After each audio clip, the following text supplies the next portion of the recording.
नमस्कार साथियों, मैं आलोक द्विवेदी आप सभी का टीचर मेकर के इस परिवार पे स्वागत करता हूं और आशा करता हूं आप सभी साथी अच्छे होंगे। तो जैसा कि आप सभी को पता है, हम लोग डेली 11 बजे मिलते हैं अति महत्वपूर्ण क्लास में, जिसमें एक इंपॉर्टेंट टॉपिक हम लोग करते हैं। और जो है आप सभी को एक इन्फॉर्मेशन दे दें, न्यू ईयर के शुभ अवसर पर आप कोई भी कोर्स मात्र 250 में खरीद सकते हैं। कोई भी कोर्स मात्र 250 में। एक सेकेंड। तो ये जो है ऑफर जो है अभी आपको 5 जनवरी तक ही मिलने वाला है, उसके बाद ये ऑफर आपको नहीं मिलेगा। आप सभी को पता होना चाहिए कि डेट जो है इसकी लास्ट 5 जनवरी रात 12 बजे। तो क्यों ना उससे पहले ही आप इसका फ़ायदा उठा लें। भाई ऑफर तो आपका 5 जनवरी तक मिलेगा, लेकिन आज आप जानते हो 4 है, लेकिन आज ही क्यों ना हम कोर्स के साथ जुड़ना, अगर हम प्लान बना रहे हैं। क्योंकि आप अगर इसके बाद जाएंगे तो आप देख रहे हो यहाँ पर रेलवे का जो कोर्स आपको दिखाई दे रहा है ये 499 का है। एसएससी जीडी जो कि सर्वाधिक सिलेक्शन देने वाला, हजारों बच्चों के सिलेक्शन देने वाला, ये 500 में दिखाई देगा। अभी आप कितने में पा सकते हैं? मात्र 250 में। लेकिन ये जो ऑफर है आपका सिर्फ कितने दिनों तक है, और आपका 5 जनवरी को ये खत्म हो जाएगा। 6 जनवरी को आप चाहेंगे तो आपको ये ऑफर 500 में, ये जो कोर्स है 500 में दिखाई देंगे। तो अभी आपको 250 में मिल रहा है, तो आप इसका फ़ायदा जरूर उठाइए और अपनी तैयारी को बेहतरीन बनाइए। अभी आपको ये नए साल के अवसर पर ऑफर आपको दिया गया है। आपको कोई भी दिक्कत होती है आप 7080108555 पे कॉल करके अपनी जो है समस्या का समाधान पा सकते हैं। तो आज हम लोग इंपॉर्टेंट टॉपिक करने वाले हैं, भारत की महत्वपूर्ण नदियां जो हैं उनके बारे में बात करने वाले हैं। देखो, डिटेल्ड क्लास अगर मैंने रिवर सिस्टम की कर दी तो 1 घंटे में एक रिवर ही हो पाएगी, मैं 1 घंटे में एक रिवर ही करा पाऊंगा। उससे अच्छा है कि आपका एग्जाम अभी पास में है, तो क्यों ना जो है सीधे हम इंपॉर्टेंट टॉपिक जैसे टू दी पॉइंट चीज़ें बात करें। तो मैं मैप बनवाता हूँ, बिना मैप के मुझे अच्छा नहीं लगता रिवर सिस्टम पढ़ाते हुए, लेकिन यहाँ पर सीधे हम आपको ट्रिब्यूटरी पढ़ाऊंगा, सहायक नदियाँ पढ़ाऊंगा और उद्गम स्थल पढ़ाऊंगा, इससे ज़्यादा नहीं। और इतने में से ही आपका एग्जाम में क्वेश्चन फंस जाएगा। चलिए क्लास की शुरुआत करते हैं। अति महत्वपूर्ण क्लास है हमारी, भारत की प्रमुख नदियाँ जो हैं उनकी बात हम लोग करने वाले हैं।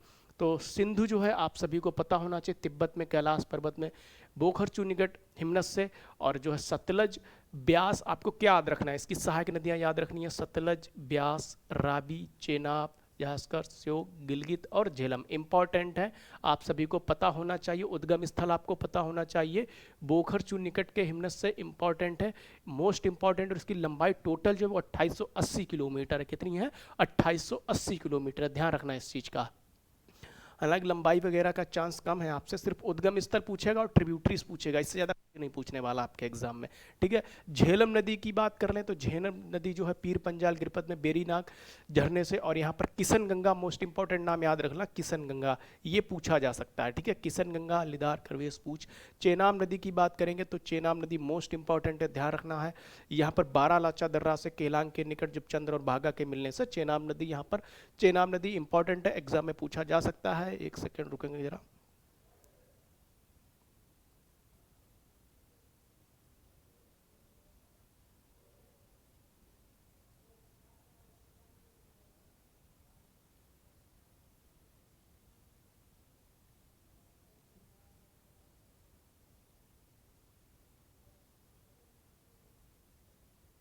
चलिए फिर हम नेक्स्ट करते हैं। चेनाब नदी हमने पढ़ ली है, और यहाँ पर जो भी इंपॉर्टेंट है वो हम लोग करेंगे। ठीक है, फिर हम बात करते हैं रावी की। तो रावी जो है कुल्लू पहाड़ियों में रोहतांग दर्रे के पश्चिम से इंपॉर्टेंट है, ध्यान रखेंगे, रोहतांग दर्रे के पश्चिम से इंपॉर्टेंट है। फिर देखो, इनकी सहायक नदियां नहीं पूछी जाएंगी। सहायक नदियां गंगा, ब्रह्मपुत्र, सिंधु, बस इतनी की ही पूछी जाएंगी, और उद्गम स्थल पूछ सकते हैं इनका। ठीक है, सतलुज नदी की बात करेंगे तो सतलुज नदी आप सभी को पता होना चाहिए, मानसरोवर जिले के राकस्थाल से यहाँ पर इंपॉर्टेंट है, तो ये भी एग्जाम में पूछा जा सकता है। ठीक है, चलिए अब हम बात करते हैं सिप्ती, बास्पा, ब्यास। जो है यहाँ पर ट्रिब्यूटरीज के नाम लिखे हुए हैं, इंपॉर्टेंट है।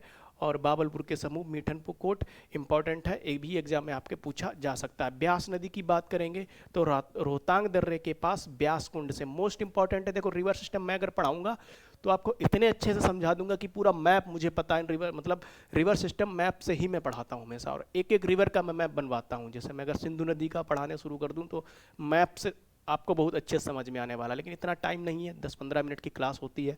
ठीक है, बाकी पार्वती, सेंज, तीर्थन और ऊहल। फिर हम बात करें गंगा नदी की, इसकी सहायक नदियां भी याद रखेंगे, गोमुख के निकट गंगोत्री, हिमनद, तो रामगंगा, यमुना, महानंदा, गोमती, घाघरा, गंडक, कोसी, सहायक नदियों के नाम याद रखेंगे। ठीक है, इंपॉर्टेंट है, एग्जाम में पूछा जा सकता है।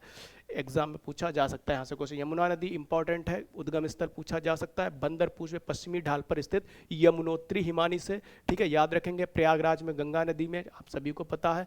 फिर चंबल, हिंडन, रिन, सेंगर, केन, वरुण, बेतवा, टोंस इंपॉर्टेंट है, ठीक है। गोमती नदी जो है उत्तर प्रदेश में पीलीभीत से, आप सभी को पता होना चाहिए, गाजीपुर के निकट गंगा नदी में मिल जाती है, इंपॉर्टेंट है। सई, जोमकाई, बरना, गच्छई, चूहा इंपॉर्टेंट नहीं है, नहीं आएगा आपके एग्जाम में ये।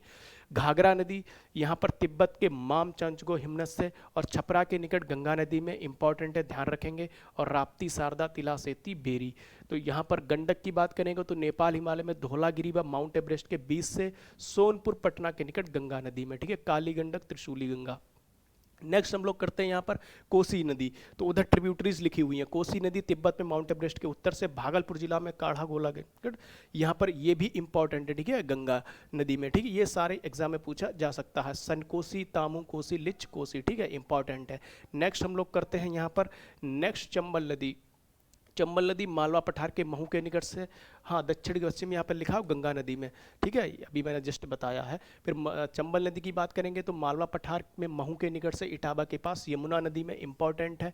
काली सिंध, तीस्ता, पार्वती, बनास यहाँ पर जो है सहायक नदियाँ, ठीक है। बेतवा, बनास आप याद कर लें, बनास पूछा जा सकता है, ठीक है। बेतवा नदी जो है रायसेन मध्य प्रदेश के कुमरा गाँव के निकट विंध्य पर्वतमाला से हमीरपुर के निकट यमुना नदी में, और धसान बीना जो है सहायक नदियाँ हैं, इंपॉर्टेंट है।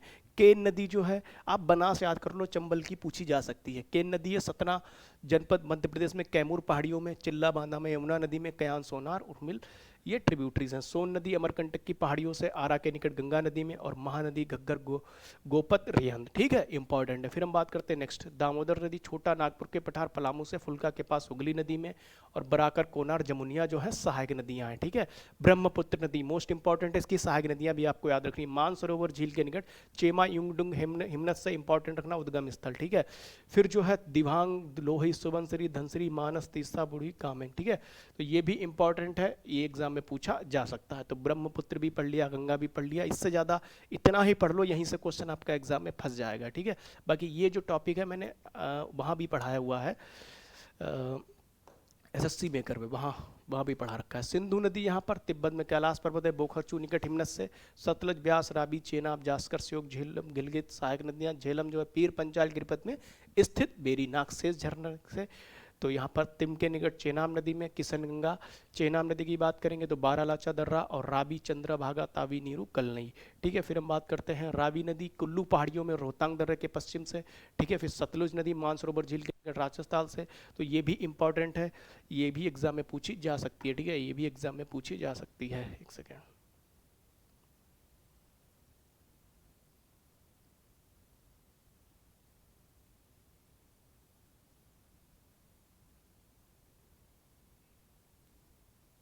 चलिए, तो हम लोग क्या कर रहे थे, सतलुज नदी कर रहे थे। तो सतलुज नदी जो है इंपॉर्टेंट है, सतलुज नदी जो है आपको सभी को पता होना चाहिए, राक्षस ताल। फिर बाबुलपुर के समीप जो है, मीठनपुर के समीप सिंधु में चिप्ती, बासपा, ब्यास। फिर ब्यास नदी जो है रोहतांग दर्रे के पास ब्यासकुंड से, हरके के पास सतलुज नदी में भी पार्वती। ये इधर इसकी सहायक नदियाँ नहीं पूछी जाएंगी, ये आपको ध्यान रखने की जरूरत नहीं, इसलिए मैं उतना उनके ध्यान उतना मतलब नहीं पढ़ा रहा हूँ। हालांकि आपको जो पूछी जाएंगी उनके बारे में मैंने बता दिया है। फिर हम बात करते हैं गंगा नदी की, तो गोमुख के निकट गंगोत्री हिमनत से, रामगंगा, यमुना, महानंदा, गोमती, घाघरा, गंडक, कोसी सहायक नदियाँ इंपॉर्टेंट है। और फिर हम बात करते हैं यमुना नदी बंदरपूछ में पश्चिमी ढाल पर स्थित यमुनोत्री हिमानी से, प्रयागराज में गंगा नदी में, और चंबल, हिंडन, सेंगर, केन, वरुण, बेतवा, टोस। फिर गोमती नदी जो है उत्तर प्रदेश के पीलीभीत जिले से गाजीपुर के गंगा नदी में, सई, जोमकाई, बरना, गच्छई, चूहा सहायक नदियाँ। घाघरा नदी जो है तिब्बत के माम चांचको हिमनत से, छपरा के निकट गंगा नदी में, राप्ती, शारदा, तिला सेती, बेरी। गंडक नदी जो है नेपाल हिमालय में धौलागिरी व माउंट एवरेस्ट के बीच से सोनपुर पटना के निकट गंगा नदी में, काली गंडक, त्रिशूली गंगा। फिर कोसी नदी तिब्बत में माउंट एवरेस्ट के उत्तर में।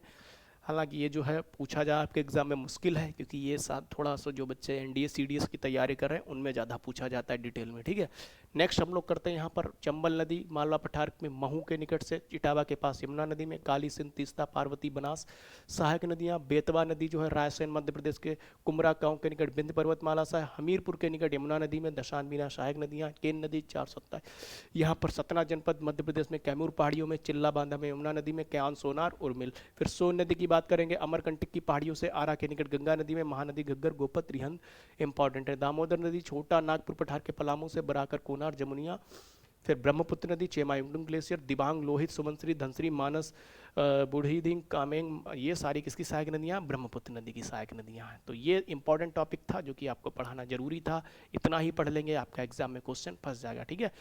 बाकी ब्रह्मपुत्र नदी के आप जरूर याद कर लेना सहायक नदियाँ, गंगा, ब्रह्मपुत्र, ठीक है। गंगा नदी का जो है भागीरथी और अलकनंदा जब देवप्रयाग में मिलती हैं तो वहाँ से गंगा नदी कहलाती है, ये भी आप लोग याद करेंगे। धौली गंगा जो है यहाँ पर धौली गंगा, और जो अलकनंदा विष्णुप्रयाग, ठीक है, ये भी आप लोगों को याद रखना है। ये भी आप सभी को, हालांकि मैंने पढ़ा है एसएससी मेकर पे, वहाँ पर मैंने एक मैप भी बनवाया था, वहाँ पे अच्छे से समझाया था, ठीक है। लेकिन कोई दिक्कत नहीं, आप इतना पढ़ लोगे तो भी आपके एग्जाम में फंस जाएगा। आज की बात यहीं पर रखते हैं, कल एक नए टॉपिक के साथ हम लोग मिलेंगे।